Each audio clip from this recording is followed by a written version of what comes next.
Assalamualaikum warahmatullahi wabarakatuh. Kami dari kelompok 12, saya Sophia Beta Dewi dan rekan saya Rayunda. Di sini kami akan menjelaskan tentang pengukuran sudut dan hubungan antar satuan pengukuran. Di sini saya akan menjelaskan tentang pengukuran sudut. Sudut adalah daerah yang dibentuk oleh pertemuan dua sinar garis lurus yang memiliki pangkal yang sama. Pengukuran adalah kegiatan membandingkan suatu besaran yang diukur dengan alat ukur yang digunakan sebagai satuan. Pengukuran sudut adalah membandingkan sudut yang akan diukur dengan sudut pembanding. Pengukuran sudut memiliki dua macam. Yang pertama pengukuran sudut dengan satuan baku, dan yang kedua pengukuran sudut dengan satuan tidak baku. Pengukuran sudut dengan satuan baku merupakan pengukuran sudut yang hasilnya tetap atau sesuai dengan standar, yaitu menggunakan busur derajat dengan derajat sebagai satuannya. Terus pengukuran sudut dengan satuan tidak baku. Pengukuran sudut dengan satuan tidak baku merupakan pengukuran sudut yang hasilnya berbeda-beda karena menggunakan alat ukur yang tidak baku dan tidak standar. Jadi ini contoh cara mengukur besaran sudut derajat dengan sudut busur. Nah, ini adalah satuan sudut A dan ini satuan sudut B. Ini kita masukkan sudut A ini ke dalam penggaris busur. Ini adalah sudut A dan ini adalah sudut B. Jadi sudut A lebih besar dari sudut B. Inilah contoh satuan tidak baku. A adalah sudut satuan, sedangkan B adalah 2 sudut satuan dari sudut A. C adalah 3 sudut satuan dari sudut A. Dan D adalah 4 sudut satuan dari sudut A. Jadi, dari sudut-sudut ini, dari keempat sudut ini memiliki kelipatan masing-masing. Beberapa macam sudut yang dibedakan berdasarkan ukurannya. Yang pertama ini ada sudut siku-siku. Sudut siku-siku yang besarannya 90 derajat. Yang kedua ada sudut tumpul. Adalah sudut yang besarannya antara 90 derajat sampai 110 derajat. Yang ketiga ada sudut lancip. Adalah sudut yang besaran antara 0 sampai 40 derajat. Selanjutnya ada sudut lurus. Adalah sudut yang besarannya 180 derajat. Sudut refleks, yaitu adalah sudut yang besarannya antara 248 derajat sampai 112 derajat. Dan yang terakhir ada sudut satuan putaran penuh, adalah sudut yang besarannya 360 derajat, dan ini contohnya. Assalamualaikum warahmatullahi wabarakatuh. Nama saya Rayunda. Di sini saya akan menjelaskan tentang hubungan antar satuan pengukuran.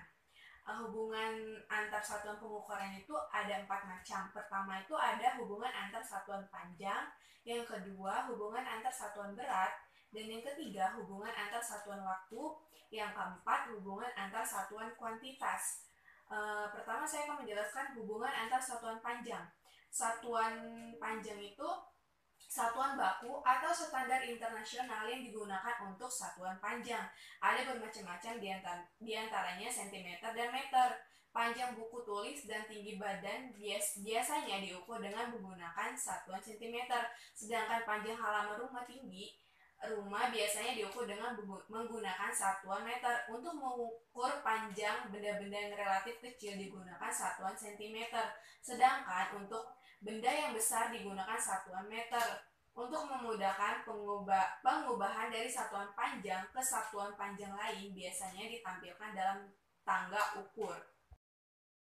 Dari tangga tersebut akan nampak hubungan antar satuan panjang, bahwa setiap turun satu tangga itu dikali 10, sedangkan setiap naik satu tangga itu dibagi 10.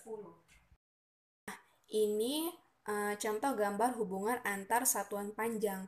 Jadi tuh dari gambar ini tuh setiap turun tangga tangga itu dikalikan 10, sedangkan setiap naik satu tangga itu dibagi dengan 10. Dan di sini tuh ada penjelasannya. Kilometer itu yaitu kilometer, HM itu hektometer, dam itu sama dengan dekameter, M itu meter, DM itu desimeter, CM itu sentimeter, dan MM itu milimeter. Nah, ini contoh dari satuan panjang. 1 kilometer itu sama dengan 1 dikali 10 HM. Sama dengan itu 10 HM turun 1 anak tangga.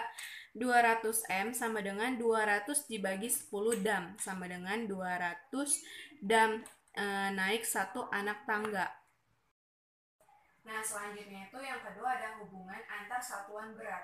Satuan yang telah dikenal untuk mengukur berat benda adalah gram, kilogram, dan ton. Hubungan antar satuan berat digambarkan dalam tangga. Dari tangga tersebut tuh bahkan nampak hubungan antar satuan berat bahwa setiap turun satu tangga itu dikali 10, sedangkan setiap naik satu tangga itu dibagi 10. Dan yang ini tuh contoh gambar hubungan antar satuan berat. Jadi setiap turun satu tingkat itu dikalikan dengan 10, sedangkan kalau naik satu tingkat itu dibagi dengan 10, sama saja dengan hubungan antar satuan panjang yang tadi. Dan di sini tuh kg itu sama dengan kilogram, Hg atau ons itu sama dengan hektogram, dak itu sama dengan dekagram, G itu sama dengan gram, DG itu sama dengan desigram, CG sama dengan sentigram, MG sama dengan miligram. Yang ketiga itu ada hubungan antar satuan waktu. Jadi, 1 menit itu sama dengan 60 detik, 1 jam sama dengan 60 menit, sama dengan 3.600 detik. 1 hari itu sama dengan 24 jam. 1 minggu sama dengan 7 hari. 1 bulan sama dengan 4 minggu. 1 bulan sama dengan 30 hari. 1 tahun sama dengan 12 bulan. Dan 1 tahun sama dengan 52 minggu. 1 tahun sama dengan 365 hari. 1 abad sama dengan 100 tahun. Dan 1 windu sama dengan 8 tahun. 1 dasawarsa sama dengan 10 tahun. Setiap 4 tahun sekali itu, bulan Februari terdiri dari 29 hari, sehingga 1 tahun itu ada 366 hari yang disebut sebagai tahun kehabisan. Ini contoh dari satuan waktu. Soalnya itu usia kakek 6 dasawarsa ditambah 2 windu. Usia kakek titik-titik berapa tahun? Jadi jawabannya itu 6 dasawarsa itu sama dengan 6 dikali 10 sama dengan 60 tahun. 2 windu sama dengan 2 dikali 8 sama dengan 16 tahun. Jadi 60 tahun ditambah 16 tahun. Jadi usia kakek itu 76 tahun. Yang keempat ada hubungan antar satuan kuantitas. Jadi hubungan antar satuan kuantitas itu seperti menghitung lusin-lusinan gitu. Jadi satu lusin itu sama dengan 12 buah. Satu kodi sama dengan 12 buah. Satu gros sama dengan 12 lusin sama dengan 144 buah. Satu rim sama dengan 500 lembar. Nah, yang ini contoh dari satuan kuantitas. Soalnya itu 3,5 rim sama dengan titik-titik berapa lembar. Jadi jawabannya 3 rim sama dengan 3 dikali 500 sama dengan 1.500 lembar. 0,5 sama dengan 0,5 dikali 500 sama dengan 250 lembar. 1.500 ditambah 250 lembar hasilnya 1.750 lembar. Nah, itu tadi penjelasan dari kelompok 12 tentang pengukuran sudut dan hubungan antar satuan pengukuran. Apabila dalam penjelasan video kami ada salah-salah kata, kami mohon maaf. Saya akhiri. Wassalamualaikum warahmatullahi wabarakatuh.